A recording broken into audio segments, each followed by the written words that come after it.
Okay, we'll be dealing with eddy currents or we call them as a Foucault currents, right? अब ये पहली बात तो इनके बारे में आप याद रखो, these are also the alternating currents, ये alternating currents होते हैं, लेकिन इनकी प्रॉपर्टी क्या है, ये whirls में फ्लो होते हैं, सर्कुलर पाथ्स में फ्लो होते हैं, ठीक है, क्लोज्ड पाथ्स में, राइट? ये ऑर्डिनरी करंट्स की तरह नहीं है, ठीक है? So first of all will write the definition, the induced circulating, you must remember it's circulating, or we say them as whirling, okay? Whirling currents produced in a conductor itself,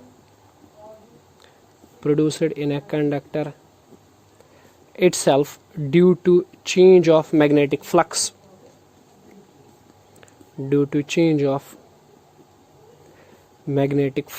linked with conductor,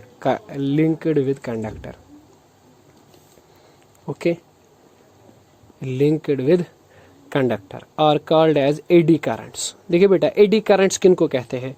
eddy currents usually वो currents होते हैं जो किसी भी conductor में flow हो सकते हैं, लेकिन in whirls, in circular paths, okay, in circular paths. Say for example there is a conductor like this way, इस कंडक्टर का कुछ सरफेस एरिया वगैरह है, ठीक है, दिस इज द कंडक्टर, से for example this way like this, it's a conductor, okay.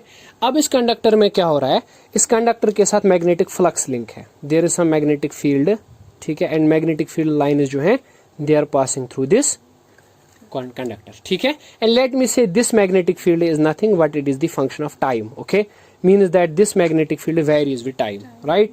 This magnetic field varies with time, ठीक है. तो यहाँ पे क्या होगा, इस कंडक्टर के अंदर फ्लक्स होगा, ठीक है. Let us say phi is the flux which is passing through this conductor, but the magnetic field is changing, it's varying, it varies with time. So what we say that the magnetic flux change is not zero. There will be some change in magnetic flux. And as per Faraday's law, whenever there is change in magnetic flux, जब भी magnetic flux change होता है, there is the introduction of EMF. Induce हो जाता है EMF इस coil के अंदर, इस conductor के अंदर. तो यहाँ पर भी induce हो जाएगा EMF, right? और current कुछ flow होगी इस conductor के अंदर. But the current will be in the form of circular whirls, okay? It will be like this. Current इस तरह से होगी. It will be produced लेकिन in some whirls like this, okay. This is the current. Now induced current, okay. अब ये जो current है ना, it is circulating inside the conductor in the form of circular whirls, in the form of circular paths. It has some closed path. Such type of currents are called as eddy currents, right? Or we call them as Foucault currents because it was discovered by these currents were discovered by Foucault, okay, discovered by Foucault. ये currents Foucault ने discover की थी, so are called as, इसलिए इनको बोला जाता है Foucault currents, right? ठीक है. अब इन Foucault currents की अगर डायरेक्शन आपको निकालनी है, direction of such currents is given by Lenz's law, okay? किसी भी इंड्यूस्ड करंट की डायरेक्शन हम लेंज लॉ से लगा सकते हैं, पता लगा सकते हैं, ठीक है कि नहीं. यानी लेंज लॉ क्या कहता है, ये कहता है कि करंट इस तरह से इंड्यूस होती है सच that it opposes the cause which has produced it, ठीक है. जिस भी कॉज की वजह से ये करंट आती है उस कॉज का अपोजिशन करती है ये करंट, ओके, ठीक. अब चलिए ठीक है, we'll see some of the we can call them as an evidences, experimental evidences or some experimental demonstrations, okay. We'll see how we can demonstrate eddy currents. Say for example, first of all let me tell you an interesting thing, that is jumping disk. Okay, let's try to explain what is this jumping disk. Say for example आपके पास एक solenoid type का material है इस तरह से core, और उसके ऊपर आपने कॉइल लगा दी है like this, there is a coil, ठीक है. इसके अराउंड में आपने कॉइल को इस तरह से सराउंड किया हुआ है this way, okay. What now happens, connect a source to this, but the source is AC, a key here, it's AC source. Okay, what will happen, कुछ करंट यहाँ से फ्लो होगी, ठीक है, इस कॉइल के अंदर करंट फ्लो होगी, एंड व्हाट विल हैपन, यहाँ पे बनेगा मैग्नेटिक फील्ड, राइट, ठीक है, ये हो गया magnetic field lines. Okay, let me draw them, magnetic field lines, this is the magnetic field lines जो यहाँ पे प्रोड्यूस हो रही है. Okay, magnetic field lines. Now what happens, अगर आप एक डिस्क लेके आओगे, एक metallic disc, you will just put a metallic disc. Okay, इस तरह से कॉइन या कोई मेटेलिक डिस्क लेके आओगे, ठीक है, और उसके बाद क्या करोगे, आप इसको नीचे की तरफ डाल दोगे, like this way, it will move towards the coil. Now what will happen, when it will move towards the coil, तो होगा क्या, magnetic flux linked with this coil will change. Okay, and there will be some introduction of current, लेकिन कौन सी current, eddy current, because it has got, disc has got some surface area, so the current will flow in the whirlers. Okay, so what will happen, as the disc approaches the coil, the magnetic flux linked with it keeps on changing, keeps on increasing. ठीक है, जब ये disc इस coil के नजदीक नजदीक आएगी तो मैग्नेटिक फ्लक्स बढ़ जाएगा और इसके अंदर इंड्यूस हो जाएगा ईएमएफ, एक करंट, ठीक है, जिसको हम कहते हैं Foucault current. Okay, now the question arises that इस फोकाल्ट करंट की डायरेक्शन किस तरह से होगी. ठीक है, अगर मान लीजिए, देखिए, जब इस कॉइल में करंट फ्लो होती है ना, तो this coil behaves as a magnet. Okay, let us suppose this pole is north and this one is south pole. ठीक है, अच्छा, किस तरह से ईएमएफ इंड्यूस होगा, ईएमएफ इस तरह से इंड्यूस होगा such that it will oppose the cause, it will oppose the, and what is here cause, cause is motion toward this coil, motion toward this coil. Okay, तो इस तरह से induce हो जाएगा ईएमएफ इस कॉइल के अंदर, इस डिस्क के अंदर, सच दैट कि lower face of the disc will become north. Okay, lower face of the disc will become north, so that north and north will repel each other and the motion is opposite. Okay, the motion is opposite. So देखो क्या होगा, जब ये disc नीचे की तरफ गिरेगी, what happens, magnetic flux इसके साथ लिंक होगा, वो चेंजिंग होगा, तो इसके अंदर इंड्यूस हो जाएगी ईएमएफ, इंड्यूस हो जाएगा ईएमएफ, और उस वजह से क्या होगा, लेनज़ लॉ कहता है ईएमएफ इस तरह से इंड्यूस हो जाएगा such that it will oppose the cause, it will oppose द which has produced it. Okay, now what is the cause, the motion of disk towards the magnet, towards the coil. Okay, so lower face of the coil will become north. ठीक है, so that these two north poles will repel each other. Okay, what will happen, there will be repulsion, more and more repulsion as the disk approaches the coil. और जब disc बिल्कुल coil के नजदीक आ जाएगी तो इतनी ज्यादा repulsion होगी that this disk is once thrown, it will jump. Okay, due to the force of repulsion it will just jump, right.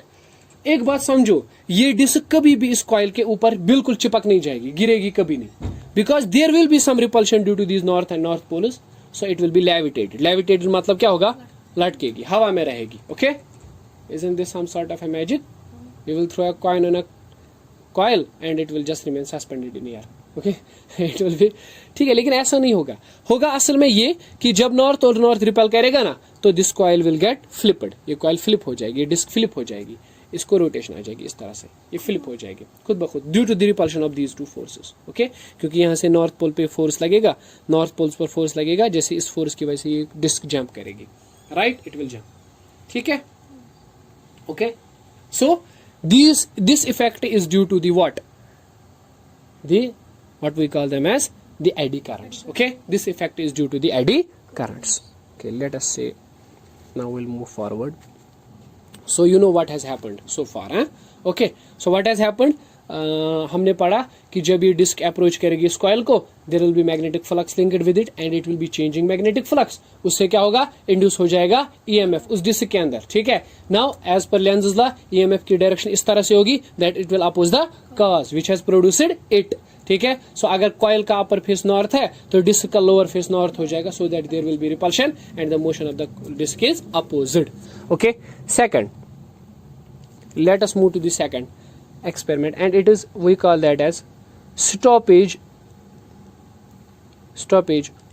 or damping. अब सोचो ये स्टॉपेज क्या है या डैम्पिंग क्या है. देखिए क्या होता है, अगर हम एक मेटेलिक कॉपर प्लेट लेंगे, like this, we will take a metallic copper plate and we will just make it oscillate. हम इसको ऑसिलेट करवाएंगे like this way. Okay, it will be moving in some rotational paths, ठीक है। अच्छा, तो what will happen then, हम क्या करेंगे, हम यहां से लेके आएंगे एक नॉर्थ पोल और एक साउथ पोल, राइट, एक मैग्नेट रखेंगे आसपास में, ठीक है। तो what will happen, you will see that this plate will suddenly stop, it will suddenly come to rest, okay. पहले ये रोटेशन कर रहा था, जैसे ही आप मैग्नेट लाओगे तो it will stop, it will simply stop, ये सिंपली स्टॉप हो जाएगा, the motion will die, it will become damp, okay. Now why this happens, देखो क्या होता है, जब आप इसको फ्रीली रोटेट कर रहे थे, देयर वर नो मैग्नेट्स, तो मोशन वाज फ्री, है ना, as such free motion was. लेकिन जब आपने इनको नॉर्थ पोल और साउथ पोल मैग्नेट रखा, तो ये यहाँ पे क्या हो जाएगा, मैग्नेटिक फील्ड आ जाएगा, from north to south there will be some magnetic field, and उस वजह से क्या होगा, मैग्नेटिक फ्लक्स होगा, that magnetic flux will be linked to this plate, ठीक है। तो इसके अंदर इंड्यूस हो जाएगा कौन सी करंट, एडी करंट्स, इसके अंदर आ जाएंगे एडी करंट्स। अब एडी करंट्स की डायरेक्शन किस तरह से होगी, such that it will oppose the cause, and what is the cause, the rotation of the plate is the cause, okay. अब होगा क्या, जैसे ही इसमें इंड्यूस हो जाएगा ईएमएफ, जैसे ही इसमें इंड्यूस हो जाएगा फोकाल्ट करंट, तो what will happen, it will oppose the cause, it will oppose the, by the way what is the cause, cause is the rotation, ठीक है। तो उस वजह से जब अपोजिशन होगी इस कॉज की, इस रोटेशन की अपोजिट होगी, तो what will happen, the disc will suddenly stop, okay, the disc will suddenly stop, ठीक है कि नहीं, है ना। अब सोचो जरा, if you have a galvanometer, और उस गैल्वानोमीटर के अंदर आपने क्या रखा है, देयर इज एन अरेंजमेंट, आपको पता है there is a coil, right, galvanometer के अंदर एक कॉइल होती है, फिर जब उसमें करंट फ्लो होती है तो व्हाट हैपन्स, देन वो टॉर्क वगैरह एग्जिट होता है कि नहीं। तो उसमें क्या होता है, ये जो कॉइल होती है उसके अंदर इट रोटेट्स, राइट, वो कॉइल क्या करती है, रोटेट करती है। लेकिन जब आप स्विच ऑफ करते होते हो गैल्वानोमीटर का, the coil suddenly stops, suddenly stops, although law of inertia says that it should move for some time, ठीक है। लॉ ऑफ इनर्शिया कहता है it should move for some time, ठीक है, it should move continuously. Coil अगर rotate करती है तो it will not be stopped, ठीक है, इट शुड मूव, ठीक है, ये मूव करनी चाहिए क्योंकि पास इसके पास इनर्शिया ऑफ मोशन होता है। लेकिन वहां पे आप देखोगे वहां पे मैग्नेट्स लगे होते हैं, ठीक है, और जैसे ही कॉइल के अंदर करंट कम हो जाती है, करंट खत्म हो जाती है, तो व्हाट हैपन्स, शाबाश, वहां पे फ्लक्स इंड्यूस हो जाता है उसके अंदर, और फ्लक्स अपोज करता है उस मोशन की, राइट, जिसकी वजह से वो प्रोड्यूस हुआ है, then it stop suddenly, okay, right, this is called as damping, ठीक है, and this is one of the main applications of what, eddy currents, Foucault currents, right. Now we will move to the applications. Now, where these Foucault currents are used? What are the applications of these Foucault currents? Okay, see, first of all, we have an application part of this. We have a device called as induction furnace. What is induction furnace? Induction furnace is nothing. There is a strong magnetic field. एक बहुत ही strong magnetic field होता है, और इसके अंदर आप रखते हो एक आयरन प्लेट को. Okay, you want to melt this iron plate. आप इस आयरन प्लेट को मेल्ट करना चाहते हो. तो कैसे मेल्ट करोगे आप इस आयरन प्लेट को? व्हाट विल हैपन, देखो आप क्या करोगे, जब आप इसको यहाँ पे रखोगे, इसमें आयरन प्लेट को आपने यहाँ पे रखा, there will be magnetic flux linked with this, okay, and अगर मैग्नेटिक फ्लक्स यहाँ पे चेंजिंग है मैग्नेटिक फ्लक्स, तो एडी करंट्स आ जाएंगी इस प्लेट के अंदर, ठीक है कि नहीं। एंड एडी करंट्स का एक सबसे बड़ा बैक ये है, विड्रॉ ये है, बैक ड्रॉ ये है कि उनकी वजह से, एडी करंट्स की वजह से I²RT यानी हीट जनरेट होती है, ठीक है कि नहीं, है ना। इतनी ज्यादा हीट जनरेट होगी when you will change, keep on changing the magnetic field, ठीक है, और you will rotate this magnetic plate. When you will rotate this iron plate, what will happen? Magnetic flux will change and EMF is induced. The EMF will be induced, and due to that EMF, due to that current, what will happen? Heat is produced, and after some time you will see that this iron plate is melting. Okay, it is due to the heat produced by eddy currents or Foucault currents, right? So it is called as induction furnace. Means you don't have to put something to fire to melt it. You can just melt it using the magnetic field, right? It's an amazing thing. Second thing is, we have some other applications also. We have deadbeat galvanometer, okay?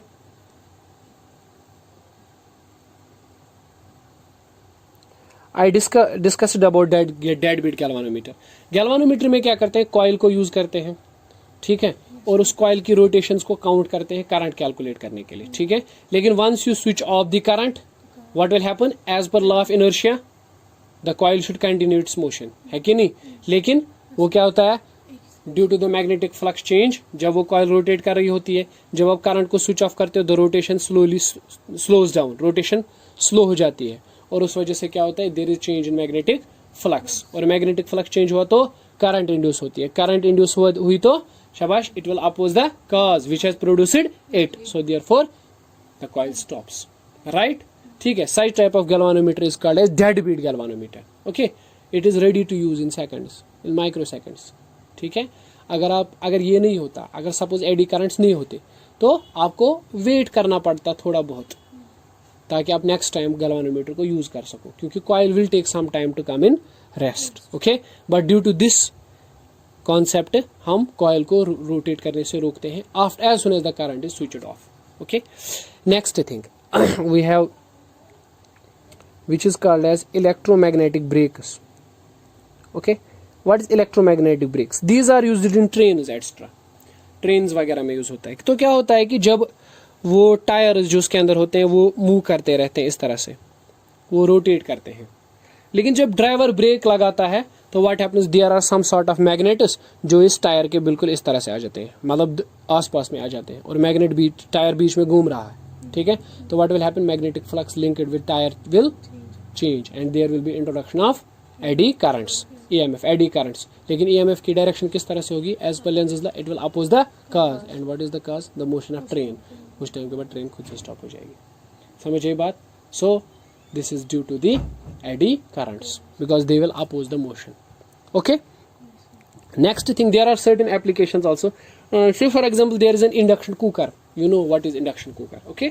Induction cooker में भी हम यही concept use करते हैं, वहाँ पे magnetic flux change होता है, उस कॉइल के साथ लिंक जो होती है मैग्नेटिक कॉइल, तो वहाँ पे मैग्नेटिक फ्लक्स उसके साथ चेंज होता है, तो वहाँ पे हीट प्रोड्यूस होती है, you can just cook the food on that, ठीक है, using the concept of these eddy currents, right. Next thing is diathermy. Diathermy means generation of heat using the eddy currents, right.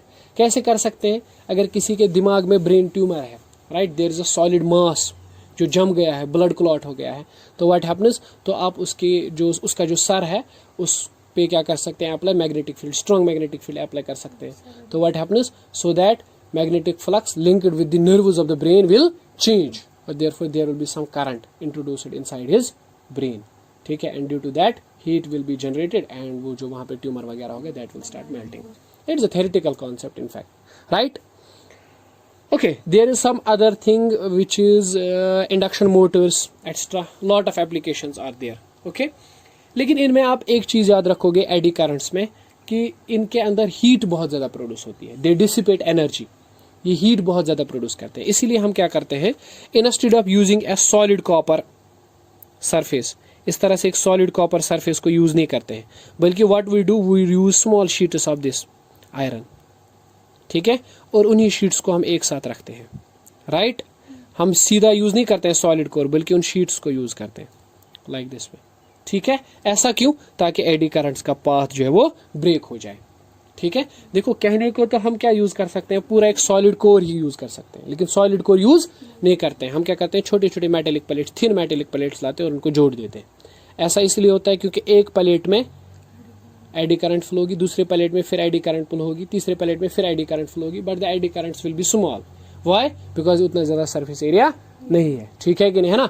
आपने transformers को अगर खोल के देखा होगा तो उनके अंदर वो छोटे छोटे पीसेस लगे होते हैं, उसके कॉइल के अंदर, ठीक है, वो छोटे छोटे पीसेस लगे होते हैं, राइट, ठीक। ऐसा इसलिए होता है क्योंकि हम एडी करंट्स का पाथ ब्रेक करना चाहते हैं, ठीक है। Such type of cores are called as laminated cores. What are they called as, laminated cores. Illuminated cores are the cores which are used to break the path of eddy currents. They are actually the small sheets of iron or some material which are joined together in order to form a solid core. Okay, this was all about what, eddy currents.